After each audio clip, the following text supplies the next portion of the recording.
Magnetic moment क्या होता है, इसको आप थ्योरेटिकली और एक्सपेरिमेंटली कैसे मेजर कर सकते हो। नमस्ते, मेरा नाम मनदीप दलाल है और इस लेक्चर में हम इन्हीं प्रश्नों के उत्तर खोजने की कोशिश करेंगे।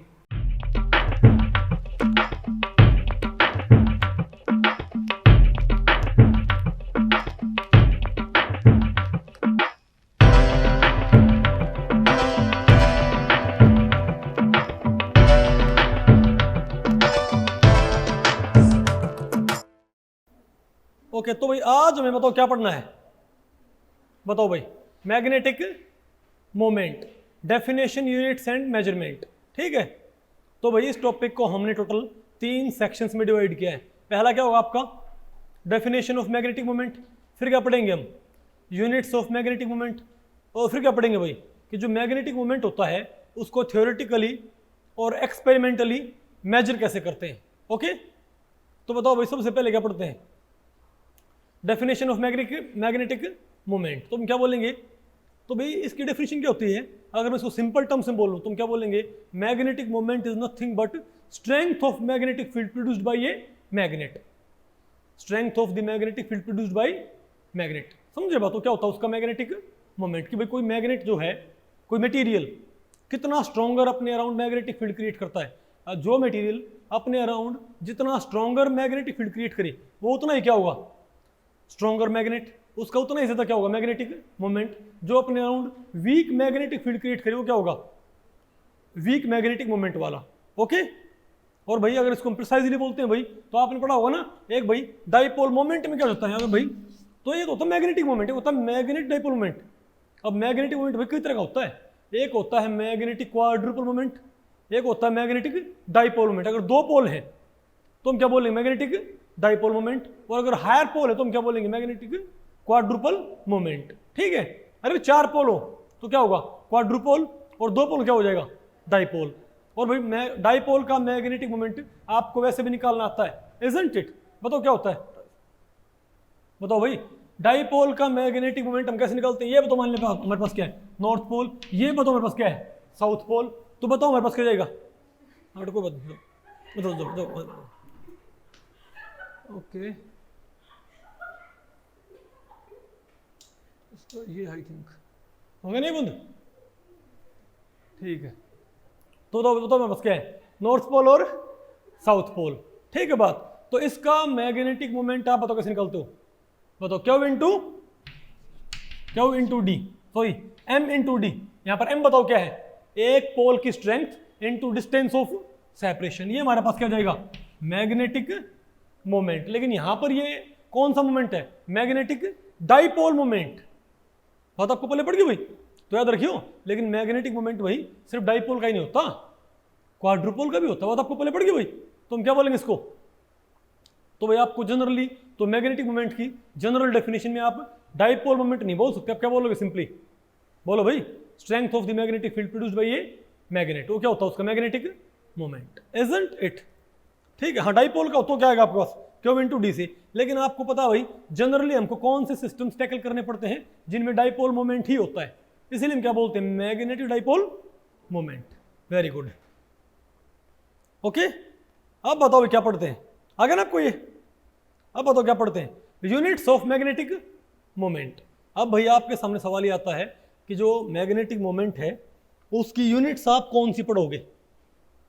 ठीक है, यूनिट्स ऑफ मैग्नेटिक मोमेंट। तो मैं आपको बताऊं, मैग्नेटिक मोमेंट की जनरली 2 यूनिट होती हैं। सॉरी, जो भाई इसकी अरे एक तो होती है इसकी एसआई यूनिट, क्या कौन सी भाई, एसआई यूनिट। लेकिन फिजिक्स में जो यूनिट इस्तेमाल होती है जनरली वो हम केमिस्ट्री वाले इस्तेमाल नहीं करते। तो आपको ये मालूम होना चाहिए भाई कि मैग्नेटिक मोमेंट की मतलब एसआई यूनिट कौन सी होती है, और हम केमिस्ट्री वाले भाई, ठीक है, यानी कि भाई हम केमिस्ट्री वाले या भाई जो फिजिसिस्ट हैं जो कंडेंस्ड मटेरियल का मैग्नेटिक मोमेंट मालूम कर रहे होते हैं वो जनरली कौन सी यूनिट इस्तेमाल करते हैं। ओके, तो पहले बताओ हम क्या देखते हैं, तो भाई इसकी बताओ, इसकी एसआई यूनिट बताओ क्या होती है हमारे पास, बोलो भाई, एम्पियर, बोलो भाई मीटर स्क्वायर। ये बताओ क्या होता है उसकी डाइपोल मोमेंट की एसआई यूनिट।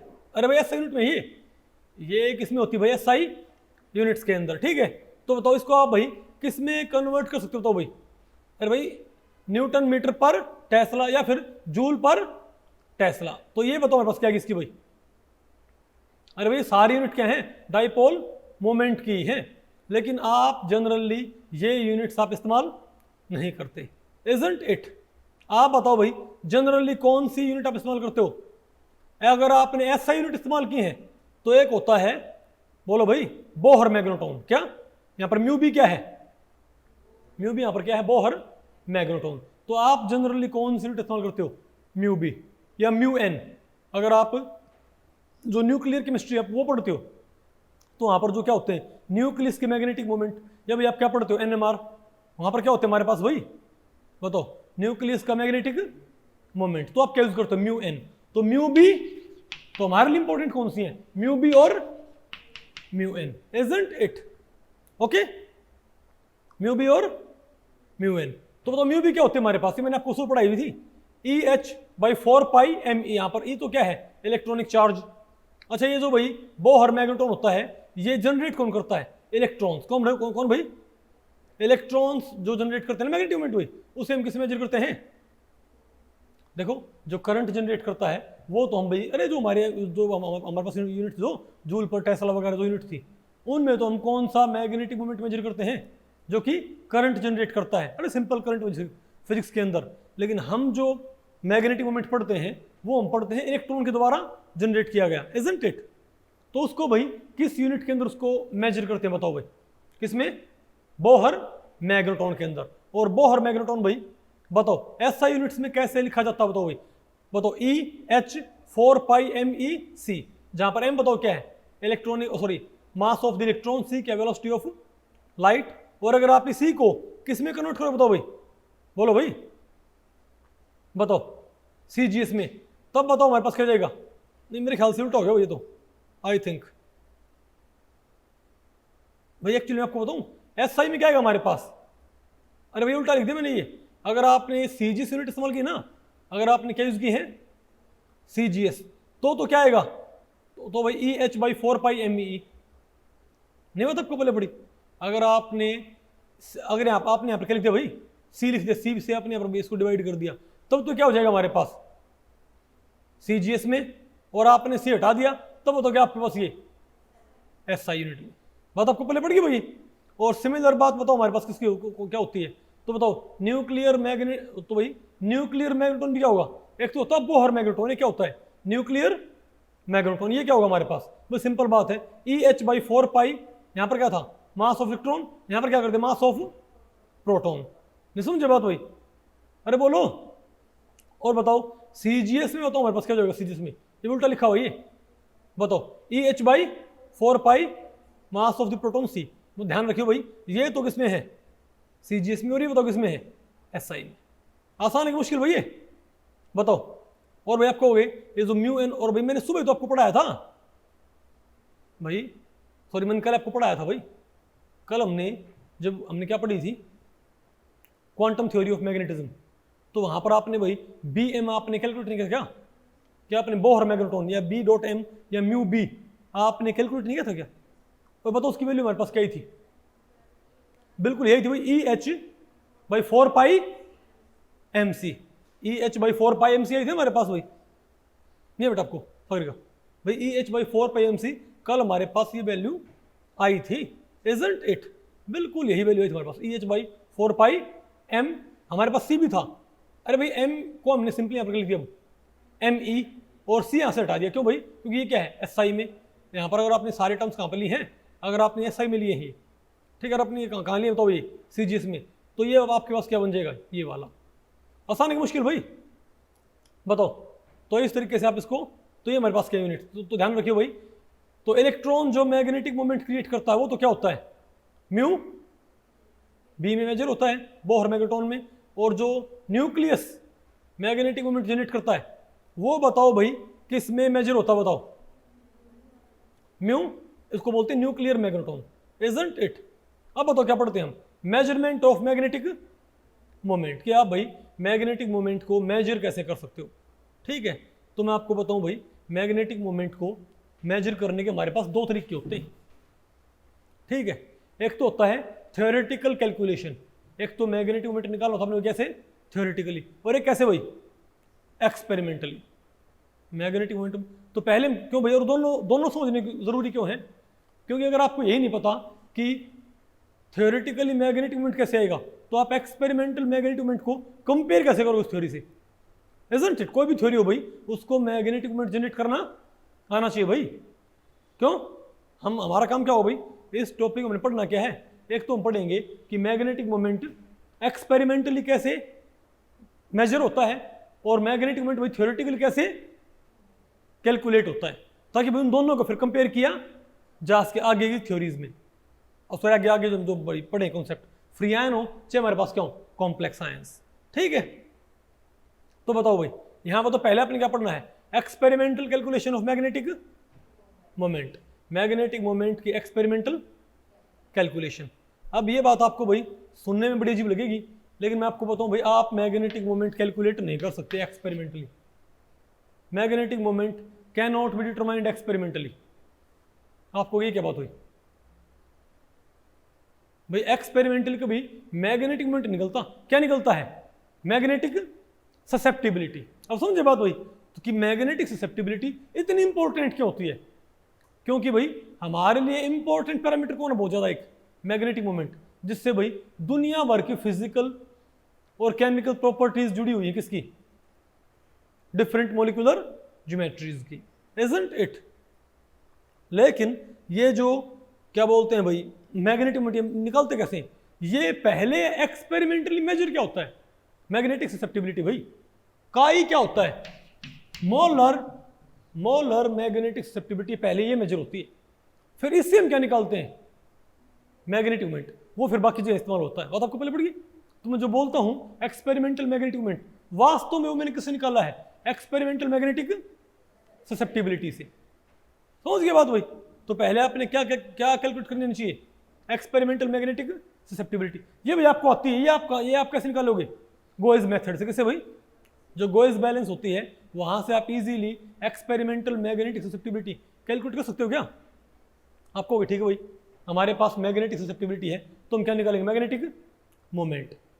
तो आपको पता होना चाहिए कि मैग्नेटिक मोमेंट और मैग्नेटिक ससेप्टिबिलिटी का आपस में लिंक क्या होता है, किस फॉर्मूले से दोनों आपस में जुड़े होते हैं।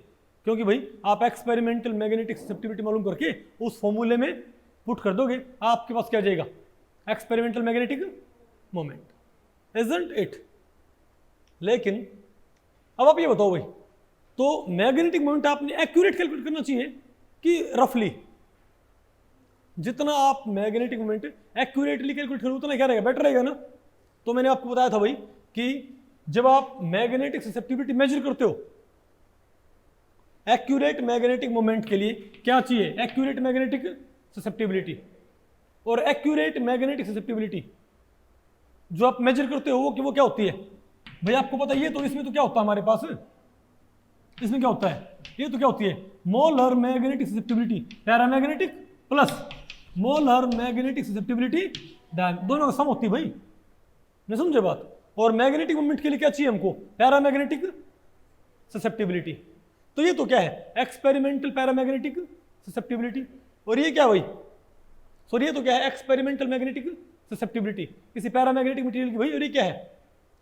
बोलो भाई, एक्चुअल पैरामैग्नेटिक ससेप्टिबिलिटी। तो बेटर ये है कि मैग्नेटिक मोमेंट निकालते हुए, मैग्नेटिक मोमेंट कैलकुलेट करते हुए जो फॉर्मूला होता है जो कि मैग्नेटिक मोमेंट और मैग्नेटिक ससेप्टिबिलिटी को लिंक करता है, उसमें आप मैग्नेटिक ससेप्टिबिलिटी की ये वैल्यू पुट ना किया करो।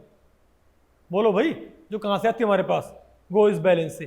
पहले इसको किस में कन्वर्ट कर लिया करो आप? उसमें क्या पुट करो? एक्चुअल पैरामैग्नेटिक ससेप्टिबिलिटी क्या होगी? Chi m minus chi m d. और आपको पता है भाई, तो भाई फॉर्मूले में ये पुट करने की बजाय आप ये पुट करो। और ये बताओ कहां से आ जाएगी मेरे पास? पहले तो क्या करो? एक्सपेरिमेंटल मैग्नेटिक, भाई एक्सपेरिमेंटल मैग्नेटिक ससेप्टिबिलिटी मेजर कर लो, और उसमें से क्या माइनस कर दो? Diamagnetic susceptibility. तो माइनस, ये माइनस का होता है, तो माइनस माइनस क्या हो जाएगा हमारे पास? प्लस हो जाएगा ना भाई। तो मेरे पास मेरे पास एक्चुअल पैरामैग्नेटिक ससेप्टिबिलिटी आएगी, मेजर्ड पैरामैग्नेटिक ससेप्टिबिलिटी थोड़ी सी ज्यादा आएगी भाई। और फिर आप जब ये यूज करोगे ना फॉर्मूले में, तो आप क्या कहेंगे? More accurate results. समझ गए बात? अरे बोलो भाई, और इसके लिए मैं आपको बताऊं भाई, बताओ फॉर्मूला कौन सा होता फिर, बोलो भाई, आ गया ना आपको ये, आपको हो गया भाई, चलो ठीक है, आपको हो गए कि इसमें भाई फिर ये हम कैसे निकालते हैं, क्या डायामैग्नेटिक ससेप्टिबिलिटी हम कैसे निकालते हैं। तो भाई डायामैग्नेटिक ससेप्टिबिलिटी निकालने का ये तरीका होता है भाई, ये क्या इसका फॉर्मूला नजर है आपको, ये कहता है काई एम डायाटोमिक, क्या भाई सॉरी ये क्या है, अरे भाई काई एम एटोमिक, ये काई एम डी तो क्या हो गया, काई एम डी क्या हो गया डायमैग्नेटिक, और ये अंडरस्कोर लगा के मैंने भाई क्या बना रखा है एटॉमिक, बोलो भाई, नहीं बताओ आपको पहले पड़ी, बताओ कैसे निकलती है इस फॉर्मूले से, अरे बोलो भाई, नहीं आएगा आपको, यहां पर भाई हमने सारी सारी जो टर्म्स हैं ये क्या करें भाई, ये बताओ क्या है, यहाँ पर आर आई स्क्वायर क्या है, mean square radius of ith electron, ये आपको पता 4 जमा m है, और भाई एन क्या है एवोगाड्रो नंबर। तो इस फॉर्मूले से आप बताओ क्या कैलकुलेट कर सकते हो, तो भाई किसी भी एटम की, आप यहां से किसी भी एटम की क्या कैलकुलेट कर सकते हो, डायमैग्नेटिक ससेप्टिबिलिटी। अब किसी सिस्टम में जितने ज्यादा एटम होंगे उतनी ही ज्यादा क्या होगी उसकी डायमैग्नेटिक ससेप्टिबिलिटी। तो भाई आपको हो गया, हमको तो मॉलिक्यूल हमारा अगर भाई एलिमेंट ना हो क्या हमारे पास कोई क्या हो भाई मॉलिक्यूल, उसमें तो बहुत सारे क्या होते हैं एटम्स होते हैं अलग अलग टाइप के। तब आप कैसे टैकल करोगे, तो भाई तब आपने ऐसे टैकल करना है। ये टेबल आपको नजर आ रही है, बोलो भाई, तो ये टेबल आप देखो एक बार, आप बताओ इस टेबल के अंदर क्या है, नजर आया, यहां बताओ क्या लिखा हुआ है कि एच की हाइड्रोजन एटम की बताओ डायामैग्नेटिक ससेप्टिबिलिटी बताओ क्या होगी, जब ये किसी एटम जब किसी मॉलिक्यूल में होगा ये बताओ क्या होगी, बोलो भाई -2.9। कार्बन क्या होगी -6.0। कार्बन अगर कहां पर है एरोमेटिक रिंग में, तब बताओ ये कितना कॉन्ट्रीब्यूट करेगा हमारे पास डायमैग्नेटिक क्वेश्चन में -6.2। और ये बताओ क्या रखे भाई बॉन्ड्स के, भैया तो क्या होगा हमारे पास एटम्स के, लेकिन आप ये बताओ क्या पेयर्ड इलेक्ट्रॉन सिर्फ भाई बॉन्डेड एटम्स में होंगे, क्या पेयर्ड इलेक्ट्रॉन सिर्फ बॉन्डेड एटम्स में होंगे कि भाई सॉरी कि बॉन्ड्स में भी होते हैं पेयर्ड इलेक्ट्रॉन्स, बात आपको पहले पड़ गई। तो आपने फर्दर करेक्शन करना पड़ता है किसके लिए, बॉन्ड्स के लिए, ठीक है। तो बॉन्ड्स के लिए आपने क्या कंसिडर करना है बताओ, कार्बन कार्बन डबल बॉन्ड हो +5.5, अरे भाई ओवरऑल सम क्या आएगा नेगेटिव आएगा, कार्बन कार्बन ट्रिपल बॉन्ड क्या आएगा +0.8, कार्बन कार्बन कार्बन एन क्या हो ट्रिपल बॉन्ड तो हमारे पास ही आएंगे। अच्छा बताओ आयरन 2 पॉजिटिव के लिए क्या होगा हमारे पास, बोलो भाई -12.8। अब बताओ कॉपर 2 पॉजिटिव के लिए तो मेरे पास क्या आएगा -12.8। तो भाई इस तरीके से हम क्या बोलेंगे कि ये हमारे पास एक टेबल है जिससे हम क्या कर सकते हैं, हमको पता है कि फला एटम डायमैग्नेटिक करेक्शन में इतना कंट्रीब्यूट करेगा, ढिमकाना एटम भाई इतना कंट्रीब्यूट करेगा। ये टेबल मैं आपको बताऊं भाई डायमैग्नेटिक करेक्शन की आपको ऑनलाइन भी आपको मिल जाएंगी, बात आपको पहले पड़ेगी, और भी ज्यादा एक्सटेंसिव टेबल। अब आपको होगी इस टेबल को भाई इस्तेमाल कैसे करना होता है, इसको इस्तेमाल कैसे करना होता है भाई, आप एक बार एग्जाम्पल पढ़ लें बताओ। तो आप पायरिडीन कैसे लेंगे इसका भाई, आप एक काम करें, आप मोलर डायमैग्नेटिक ससेप्टिबिलिटी निकाले, बताओ किसकी भाई, अरे बोलो पिरिडीन की, बताओ कैसे आएगा हमारे पास। देखो आपने, मैं आपसे एक बात पूछूं भैया कि आपने पिरिडीन की आपने आपने एक्चुअल पैरामैग्नेटिक ससेप्टिबिलिटी कैलकुलेट करनी है, तो आप बताओ क्या करोगे। अगर आपने पिरिडीन की एक्चुअल पैरामैग्नेटिक ससेप्टिबिलिटी आपने कैलकुलेट करनी तो आप क्या करोगे, तो आप measured susceptibility minus diamagnetic correction आप ये तो करोगे भाई। ये तो आपने मेजर कर कहां से भाई, गोइस बैलेंस से। ये तो आपने कहां से मेजर कर ली भाई, गोइस बैलेंस से। आपको फिर ये कहां से मेजर करें भाई, तो इन दोनों को पुट करने पर क्या है आपके पास एक्चुअल पैरामैग्नेटिक ससेप्टिबिलिटी। तो ये जो काई एम डी है ये आप बताओ कैसे निकाल सकते हो। तो आप ये बताओ भाई, आप पिरिडीन में तो क्या होते हैं, बोलो भाई बताओ पिरिडीन में क्या होते हैं। 5 तो कार्बन क्या है एरोमेटिक रिंग के, बोलो भाई उनका बताओ क्या जाएगा हमारे पास कंट्रीब्यूशन, बोलो भाई -31.0। 5 हाइड्रोजन का बताओ क्या जाएगा मेरे पास -14.1। नाइट्रोजन क्या होता है, तो यहां पर लिखा मिलेगा पर, ये कहां पर है कार्बन का, बताओ कहां पर भाई नहीं क्या है -5.6 है ना, तो क्या है हमारे पास, तो एक नाइट्रोजन, अच्छा यहाँ पर वैल्यू डिफर क्यों कर रही है भाई, नाइट्रोजन का क्या होता है, हाँ अरे हाँ पैराडीन, इसमें पैराडीन में है तो -4.6 यूज करना पड़ेगा आपने, नहीं मैं तो आपको पहले पड़ी, अब समझ गया मैंने भाई, मैंने -4.6 यूज क्यों किया है, किसकी यूनिट में, यूनिट क्या रखनी है 10⁻⁶ सेंटीमीटर क्यूब पर मोल। तो भाई हमारे पास सब के मेरे पास क्या आ गया कॉन्ट्रीब्यूशन आ गया ना, अरे बोलो भाई 5 कार्बन का कॉन्ट्रीब्यूशन आ गया मेरे पास, 5 हाइड्रोजन का आ गया मेरे पास, और एक नाइट्रोजन क्या है मेरे पास -4.6, सब जोड़ दो क्या आ गया मेरे पास -50.1। ये बताओ मेरे पास क्या आ गया, डायमैग्नेटिक कोरेक्शन, मतलब मैं पैरामैग्नेटिक मैं पेरिडीन की मैग्नेटिक ससेप्टिबिलिटी मेजर करके उसमें से ये माइनस कर दूंगा, तो माइनस माइनस क्या हो जाएगा वास्तव में प्लस, नहीं आएगा आपको ये, अरे बोलो, तो भाई इस तरीके से काम होता है, आसान की मुश्किल है। सिमिलरली भाई बताओ फिर क्या हमारे पास क्या है एसीटोन की, फिर हमारे पास तो क्या भाई एसीटोन की, यहाँ तो क्या है हमारे पास भाई 3 क्या है कार्बन, 6 क्या है हाइड्रोजन, इसको सोल्व कर लो भाई, एक क्या है ऑक्सीजन, एक क्या है CO डबल बॉन्ड, टोटल क्या है मेरे पास ये, तो इस तरीके से अपने करना क्या है, आप क्या निकालो टोटल डायमैग्नेटिक ससेप्टिबिलिटी, आसान की मुश्किल भाई, मतलब आपने करना क्या है, आपने भाई मेजर्ड ससेप्टिबिलिटी गोइस बैलेंस से, ये कहां से आ जाएगी टेबल से भाई, समझ के बात, इसमें से माइनस कर दो, आपके पास क्या आ गई एक्चुअल पैरामैग्नेटिक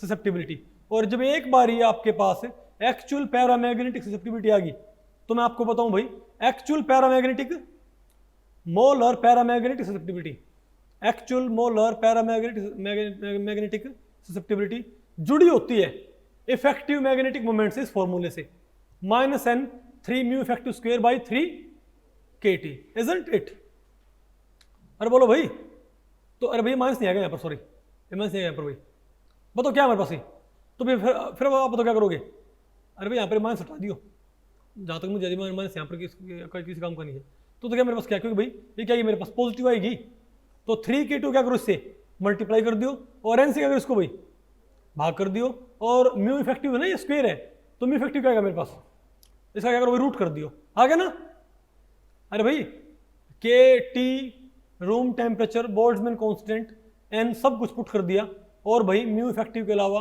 हर चीज दूसरी साइड फेंक दी, तो बताओ म्यू इफेक्टिव मेरे पास क्या आ गया, ये फॉर्मूला बन गया भाई, तो ये बताओ किसका फॉर्मूला होता है जो कि म्यू इफेक्टिव और एक्सपेरिमेंटल मैग्नेटिक ससेप्टिबिलिटी को, सॉरी एक्चुअल पैरामैग्नेटिक ससेप्टिबिलिटी को लिंक करता है, समझे बात, तो हम क्या करेंगे, तो मेरे ख्याल से आपको भाई इफेक्टिव मैग्नेटिक मोमेंट आपको कैलकुलेट करना है कि नहीं है, कैसे बताइए, गोएस बैलेंस से क्या निकाल लो एक्सपेरिमेंटल मैग्नेटिक ससेप्टिबिलिटी, उसमें से क्या माइनस कर दो डायमैग्नेटिक कोरेक्शन, तो क्या गया आपके पास एक्चुअल पैरामैग्नेटिक ससेप्टिबिलिटी, उस एक्चुअल पैरामैग्नेटिक ससेप्टिबिलिटी को कितने पुट कर दो यहां पर, ये यहां किससे मल्टीप्लाई कर दो T से, तो और 2.84 स्क्वायर रूट करके एक्चुअल पैरामैग्नेटिक ससेप्टिबिलिटी को टेम्परेचर से मल्टीप्लाई करके 2.8 रूट करके 2.84 से करके 2 में मल्टीप्लाई, क्या गया आपके पास इफेक्टिव मैग्नेटिक मोमेंट।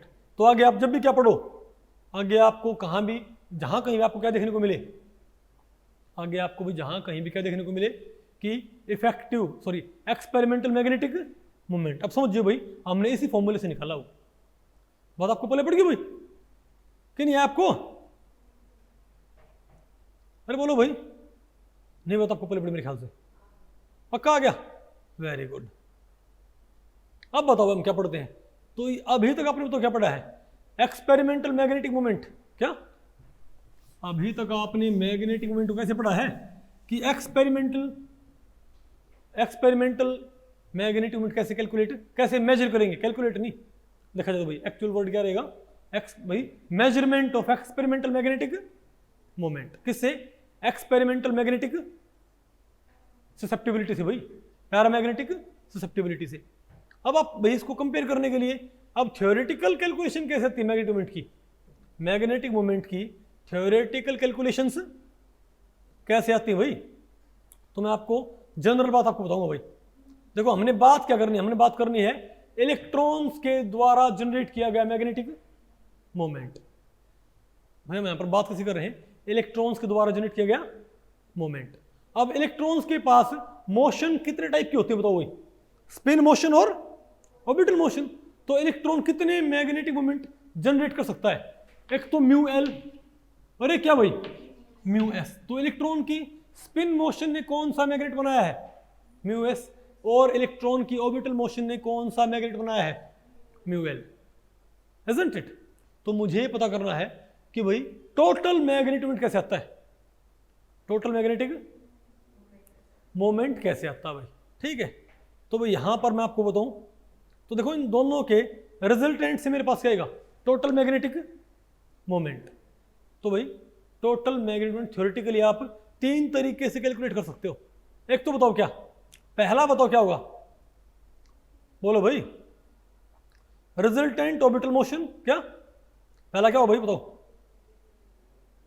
अरे बोलो भाई। Resultant orbital motion. अरे भाई हम क्या बोलेंगे? Resultant orbital motion and resultant spin motion. बताओ क्या करें? इंडिपेंडेंटली कंट्रीब्यूट करें। हम क्या बोलेंगे कि रिजल्टेंट ऑर्बिटल मोशन और रिजल्टेंट स्पिन मोशन इंडिपेंडेंटली, मतलब एक तरह से स्पिन मोशन ऑर्बिटल मोशन से कपल ना कर रही हो। इसका मीनिंग क्या हो भाई? देखो भाई इलेक्ट्रॉन की ऑर्बिटल मोशन क्या बनाएगी? Orbital magnet. इलेक्ट्रॉन की स्पिन मोशन क्या बनाएगी? Spin magnet. तो ओवरऑल मैग्नेट कैसे बनेगा? इफेक्टिव मैग्नेट मोमेंट कैसे बनेगा भाई? थ्योरेटिकली यहां पर हमारे पास टोटल म्यू टोटल कैसे आएगा? म्यू टोटल कैसे भाई? ऐसे केस में तो क्या होता है हमारे पास? क्या होता है? आप simply mu L plus mu S कर दो, यानी जब स्पिन मोशन ऑर्बिटल मोशन क्या ना करती हो आपस में? कपल ना करती हो। when there is no coupling between spin motion and orbital motion, it means spin motion and orbital motion are contributing towards orbital magnet independently। मतलब ओवरऑल मैग्नेट में स्पिन मोशन अपना योगदान इंडिपेंडेंट होकर प्रोवाइड करती है, जैसे वही केस किसके? ऑर्बिटल मोशन की। बात आपको पहले पड़ेगी। दोनों इंडिविजुअली क्या करते हैं? कंट्रीब्यूट। तो ऐसे केसेस में म्यू टोटल कैसे आएगा? अब बताओ म्यू एल क्या होता है? म्यू एल हमको पता, बताओ क्या होता है हमारे पास? बोलो भाई। हमारे पास म्यू एल बताओ क्या होगा? अगर हमारे पास भाई एक इलेक्ट्रॉन वाला सिस्टम है, अगर हमारे पास क्या भाई एक इलेक्ट्रॉन वाला सिस्टम, तब तो मेरे पास क्या क्या क्या, क्या आता बताओ भाई? ये क्या होता मेरे पास? बोलो भाई। L into L plus 1। बोलो भाई बी एम, ये होता ना मेरे पास। और हमारे पास क्या? Multi electron system. तब बताओ क्या है मेरे पास?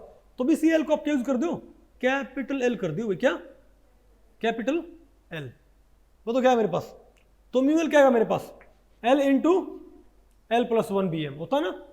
और भाई ये बताओ मेरे पास क्या था? म्यू एस क्या होता है? ये ध्यान रखो भाई, ये एस इंटू एस प्लस 1 नहीं होता। बाहर क्या होता है इसके? 2 भाई। इसके जी क्या होता है? 2 भाई। फ्री इलेक्ट्रॉन के लिए जी क्या होता है? 2। हम क्या बोलेंगे? Capital S into capital S plus 1। Bohr magnetron मैंने आपको पढ़ाया था भाई कि स्पिन मोशन ऑर्बिटल मोशन जितना ऑर्बिटल मोशन h/2π में जितना ऑर्बिटल एंगुलर मोमेंटम तैयार करती है, bm में उतना ही क्या बनाती है? Magnetic moment. लेकिन स्पिन मोशन h/2π में जितना क्या बनाती है? स्पिन एंगुलर मोमेंटम, उससे 2 गुना क्या बनाती है? bm की यूनिट में मैग्नेटिक मोमेंट। बात आपको पहले पड़ गई। तो आपको पता है भाई इंडिविजुअली ये क्या होता है ये, और इंडिविजुअली ये क्या होता है। ध्यान रखियो भाई, अगर एक एक इलेक्ट्रॉन हो तो मैं यहां पर क्या यूज कर सकता हूं? स्मॉल एल और स्मॉल एस। लेकिन भाई हमारे पास क्या हो? Multi electron system. ठीक है, हमारे पास क्या मल्टी इलेक्ट्रॉन भाई सिस्टम होंगे तो भाई सिंपल सी बात है, इंडिविजुअली तो होगा नहीं, हमारे पास होगा रिजल्टेंट एल होगा भाई, और हमारे पास भाई स्मॉल एस होगा नहीं, क्या होगा? क्या? Resultant S. ये क्या है? Resultant spin motion quantum number. ये क्या है? Resultant orbital motion quantum number. नहीं बात आपको पहले पड़ी। तो L इंटू एल प्लस 1 आपको मैंने आपको ये बात मैंने आपको पढ़ाई थी कि ऑर्बिटल मोशन से ऑर्बिटल एंगुलर मोमेंटम कितना बनता है? L into L plus 1 h/2π में ना भाई।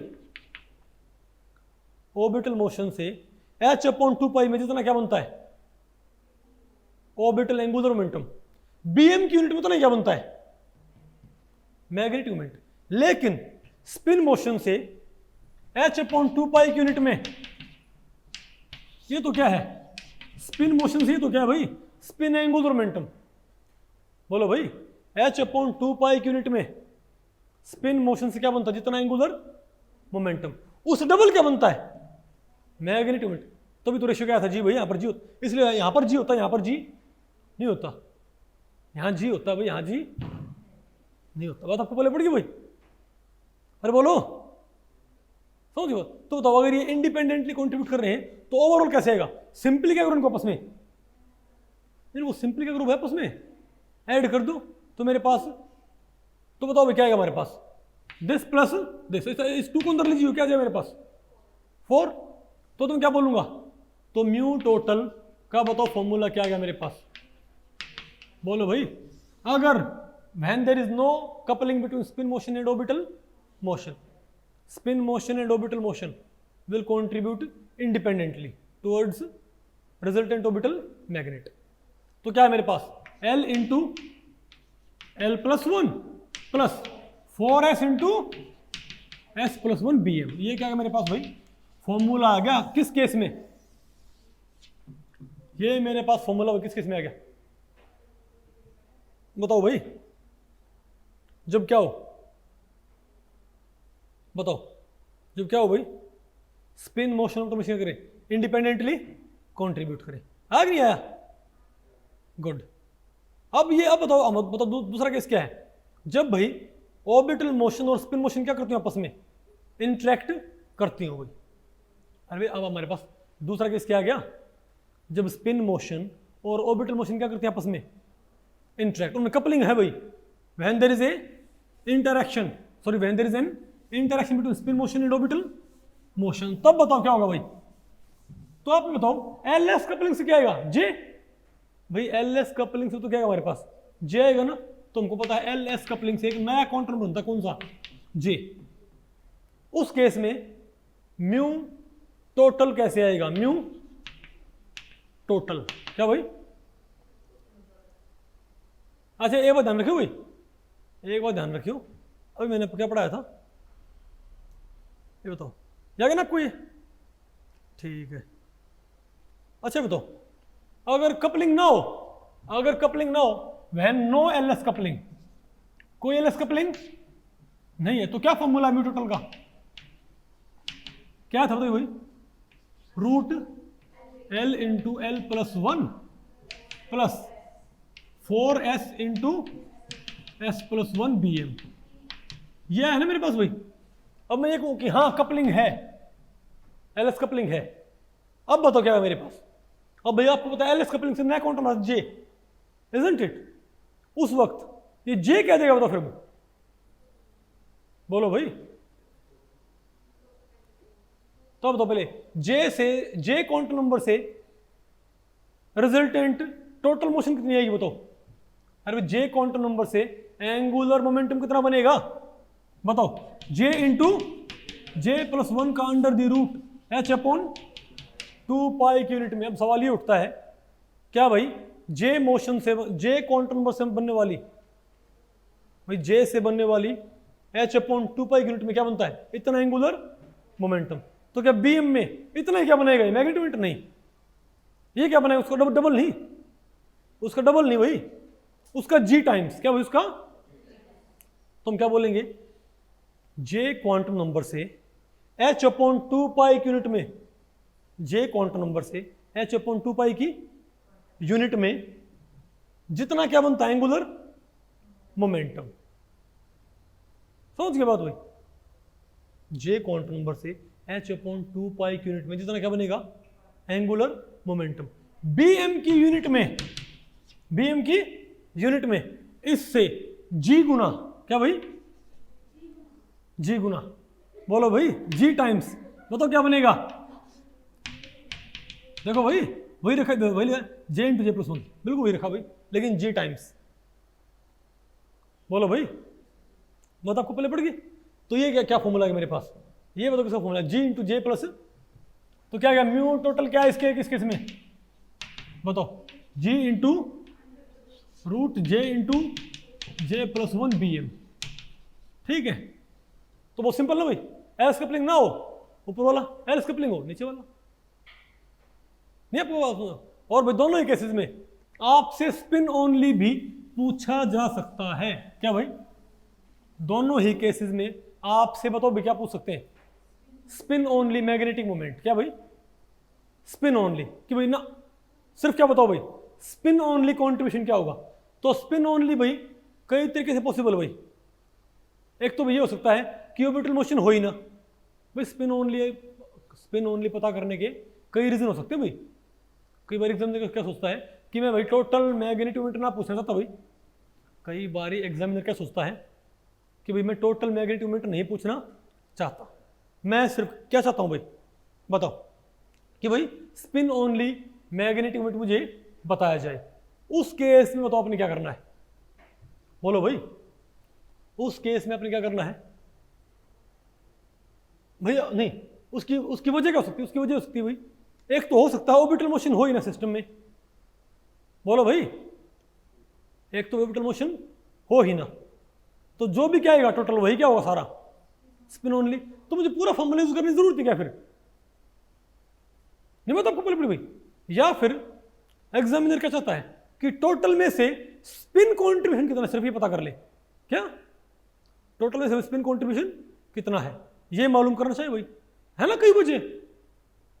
अरे बोलो भाई, मान ले टोटल क्या है 5, स्पिन ओनली आया 4, तुम समझ गए भाई, स्पिन ओनली 5 है, टोटल क्या है स्पिन ओनली 4 है, टोटल 5 है, ऑर्बिटल कितना बच गया 1, बात आपको पहले पड़ गई भाई। तो एग्जामिनर भाई कई वजह से आपसे क्या पूछ सकता है, स्पिन ओनली मैग्नेटिक मोमेंट।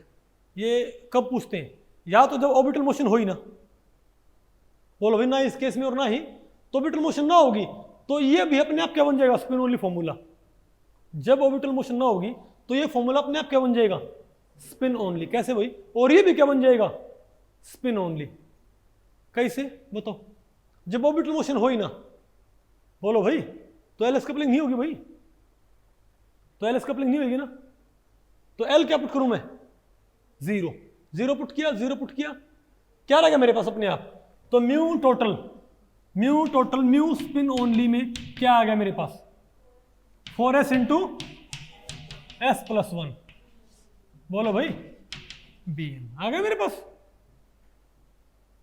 और यही फॉर्मूला कौन बनाएगा बताओ, ये वाला। कैसे भाई, आपको ये तो ना नाम नहीं, तो इसमें जे है कोई बात नहीं, जब एल है ही नहीं तो, अरे जब एल है ही नहीं तो जे किसके बराबर होएगा, मैं कहूं एल बराबर है 0, मैं कहूं एस बराबर है हाफ, तो जे क्या होता है बताओ, एल 0 एस हाफ है, तो जे क्या होता है एल प्लस हाफ ही तो होता है। यानी उस वक्त यानी कि जब एल 0 हो तो जे और एस क्या होते हैं इक्वल, यानी अगर एल 0 कर दूं मैं यहां एल 0 किया तो ये बन गया, और यहां एल 0 करोगे तो आप भाई, तो बताओ क्या मेरे पास ऑर्बिटल मोशन नहीं है ना, तो इलेक्ट्रॉन क्या फ्री, तो जी अपने आप क्या हो गया 2। अरे भाई जब ऑर्बिटल मोशन है ही नहीं तो क्या इलेक्ट्रॉन घूमने के लिए फ्री नहीं है, बिल्कुल भाई, तो जी की वैल्यू क्या बन गई मेरे पास G2 आ गया, ठीक है। और जे की जगह मैं क्या पुट कर सकता हूं एस, तो क्या है मेरे पास S into S plus 1 bm, इसको अंदर लेके जाइए, क्या है मेरे पास, बोलो भाई, तुम क्या बोलूंगा कि जैसे मैंने क्या पुट किया L0, तो ये भी क्या बन जाता है 4s इंटू एस प्लस 1 का रूट, और यहां पर ये भी क्या बन जाएगा 4s इंटू एस प्लस 1 का रूट, नहीं है क्या आपको भाई। तो इस तरीके से हम बताओ इजीली क्या कैलकुलेट कर सकते हैं स्पिन ओनली मैग्नेटिक, ये बताओ दोनों फॉर्मूले किसके हैं, स्पिन ओनली मैग्नेटिक मोमेंट के, कई में इसको बाहर लिख देते हैं इसको अंदर, अरे 4s इंटू एस प्लस 1, नहीं है क्या आपको। अच्छा एक बात और मैं आपको बताऊं भाई, अब स्पिन ओनली का एक फॉर्मूला और भी होता है, स्पिन ओनली का एक फॉर्मूला क्या होता है भाई और भी होता है, बताओ कौन सा, नाम सुना होगा आपने भाई, कौन सा, तो आप मुझे बताओ भाई। देखो अगर एक अनपेयर्ड हो तो मल्टीप्लिसिटी क्या होती है, अरे भाई 2s प्लस 1, 2s प्लस 1, जो क्या होती है भाई, जो क्या होती है मेरे पास भाई मल्टीप्लिसिटी, वो हमेशा n मान ले क्या नंबर ऑफ अनपेयर्ड। आप मुझे बताओ भाई अगर एक अनपेयर्ड है तो स्पिन क्या होगी हाफ, सॉरी मल्टीप्लिसिटी आएगी। अरे भाई अगर एक अनपेयर्ड है n बराबर 1 है तो स्पिन क्या होगी, हाफ होगी ना, तो 2s प्लस 1 क्या आएगी मेरे पास 2। अगर 2 अनपेयर्ड है तो 1 ये क्या आएगी 3। तो अब आपने बात देखी भाई कि 2s प्लस 1 हमेशा अनपेयर्ड से क्या आती है, 1 से 2, 2 से 3। तो मैं लिखूंगा, बोलो भाई कि 2s प्लस 1 जो क्या होती है मल्टीप्लिसिटी, ये हमेशा अनपेयर्ड टर्म से एक ज्यादा होती है भाई, है ना। तो यहां से s की वैल्यू क्या आ गई मेरे पास दिनेश, आपको पता है मल्टीप्लिसिटी क्या होती है हमेशा, आपको पता है भाई मल्टीप्लिसिटी हमेशा क्या होती है, नंबर ऑफ अनपेयर्ड टर्म से एक ज्यादा, n प्लस 1 होती है, इजंट इट। तो यहां से आप s की वैल्यू निकालियो, क्या आएगा, ये 1 तो आ जाए, क्या कैंसिल हो गया ना भाई, तो 2s क्या आ गया, 2s n आ गया, तो s क्या आ गया n/2। तो यहां पर या यहां पर भाई किसी में भी आप s की वैल्यू क्या पुट कर दो n/2। बताइए क्या है मेरे पास, म्यू स्पिन ओनली, एक और फॉर्मूला जिसमें डायरेक्ट आप अनपेयर्ड इलेक्ट्रॉन यूज कर सकते हो भाई, स्पिन वगैरह निकालने की जरूरत ना पड़े। बताओ क्या है मेरे पास 4 n/2 प्लस 1, ये आ गया मेरे पास भाई। अरे बोलो सुनिए बात, तो क्या n/2, अब ये क्या मेरे पास 2 से, अरे भाई आ गया ना। अब ये 2 क्या है बस 2n इंटू, अब 2 को अंदर लीजिए भाई, अंदर मल्टीप्लाई कर दो भाई, मेरे पास क्या आ गया ये √2n n/2 प्लस 1 bm में। अब ये 2 अंदर ले जाओ तो 2 से 2 क्या कैंसिल, यहाँ क्या जाएगा, क्या रहेगा मेरे पास n into n plus 2 bm। ये भैया आप बहुत फ्रिक्वेंटली फॉर्मूला इस्तेमाल नहीं करते क्या, n इंटू क्या बेटा, पता नहीं, पता है ना, वेरी गुड। तो n इंटू n प्लस 2 भाई हमें फॉर्मूला बहुत फ्रिक्वेंटली इस्तेमाल करते हैं, इजंट इट भैया, आमतौर पर ये फॉर्मूला कम इस्तेमाल करते हैं। तो ये फॉर्मूला भी ए बी सारे क्या हैं, क्या भैया spin only magnetic moment calculate करने के, आ गया ना आपको। अच्छा आपका वही सबको ठीक है, अरे अब ये बात बताना भूल गया आपको भाई, ये बात आपको बताना भूल ही गया था भाई। आप मैनू ये बताओ, आप कहोगे ये जी कैसे आएगा, मैं चलो ठीक है भाई, भाई स्पिन ओनली में जी क्या होता है 2, कोई दिक्कत नहीं। यहां पर भाई जी यहाँ भी नहीं, क्योंकि यहाँ पे जी क्या था 2, तो 4 हो गया था यहाँ पर भाई आपको भाई इसमें तो, लेकिन भाई जी तो क्या होगा अलग अलग होगा, तो यहाँ पर जी कैसे पुट करेंगे, जी कैसे निकलता है बताओ भाई, क्या बोलो भाई जी कैसे निकलता है बताओ भाई। तो जी निकालने का तरीका होता है, बताओ क्या 1 प्लस, अरे बोलो भाई बताओ भाई जी निकालने का तरीका होता है, अरे भाई को मर्डर ना कर दो किसी का, बताओ 1 plus s into S plus 1 minus L into, बोलो भाई तो हम क्या बोलेंगे, तो जी का फॉर्मूला क्या होता है 1 plus S into S plus 1 minus L into plus J into J plus 1, और नीचे भाई 2j इंटू जे प्लस 1। और एक काम करिए भैया, इसमें कभी भी आप इसमें एक बार एक काम करो, आप इसमें एल की वैल्यू क्या पुट कर दो 0। हम कहते हैं ना कि फ्री इलेक्ट्रॉन के लिए जी क्या होता है 2, आप यहां पर एल क्या पुट कर दो 0, एल 0 होगा तो जे भी क्या हो जाएगा एस, जे भी क्या हो जाएगा भाई एस, या तो जे एस लिख लो या भाई एस जे लिख लो भाई, पता क्या जाएगा हमारे पास ये आंसर सॉल्व करने पर 2 आएगा, बात आपको पहले पड़ेगी। तो भाई अगर हमारे पास क्या बताओ भाई, अगर स्पिन कपल, अगर एलएस कपलिंग बहुत ज्यादा है, एलएस कपलिंग बहुत ज्यादा है, कौन सा फॉर्मूला, ये फॉर्मूला आप कहोगे ये जे कहां से आएगा, जो ग्राउंड स्टेट क्या हो टर्म सिंबल, क्या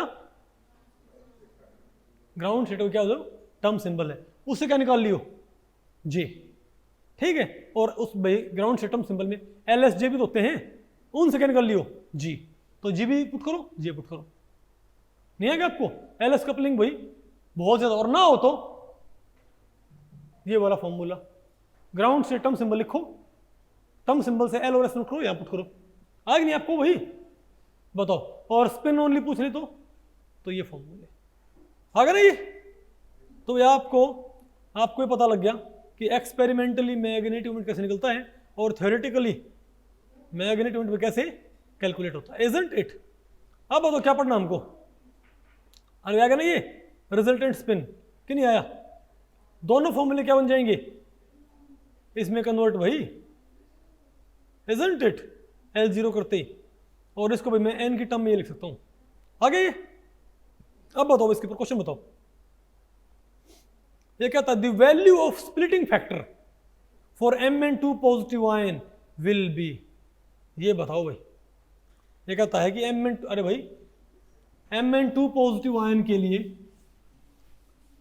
स्प्लिटिंग फैक्टर की वैल्यू बताओ, बताओ भाई Mn2 पॉजिटिव आयन के लिए स्प्लिटिंग फैक्टर तो वैल्यू क्या आएगी मेरे पास, बताओ अंजलि बताओ बेटा, बताओ Mn2 पॉजिटिव के लिए, भाई Mn2 पॉजिटिव का ग्राउंड स्टेट टर्म बताओ क्या होता है,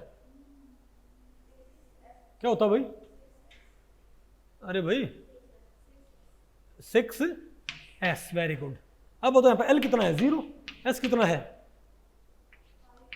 5/2, बोलो भाई, जब L 0 ही हो गया तो मैंने क्या बोला था भाई, L 0 होते ही क्या होता है, ये क्या हो जाएगा, और यहां पर भाई हमको पता है चाहे इलेक्ट्रॉन 1 हो 2 हो 3 हो कितने पेरियड हो, ये मैं सोचियो एक इलेक्ट्रॉन क्या होगा जब फ्री, तभी G2 होता ना, इलेक्ट्रॉन 1 फ्री हो 2 फ्री हो 3 फ्री हो कितने फ्री हो, हमें सबका जी क्या रहेगा, वो जोड़ी मत भाई, बात आपको पहले पड़ गई भाई, नहीं समझे बात, तुम क्या बोलेंगे बताओ क्या है मेरे पास जी, एक काम करो यहाँ पर क्या पुट करो, S क्या करो 5/2 5/2 0 0 5/2 5/2 5/2 5/2, ये सोल्यूशन क्या आएगा मेरे पास 2 आएगा। अरे भाई एक काम करो, नहीं अरे जी क्या पुट करना है 6fs 5/2 हो गया मेरे पास, ये term symbol after L coupling भाई, क्योंकि यहाँ पर L है नहीं तो स्पिन मोशन ही क्या है टोटल मोशन, ये सब पुट करो भाई यहाँ पर 5/2 5/2 5/2 5/2 L0 पुट करो, अपने आप क्या आएगा 2,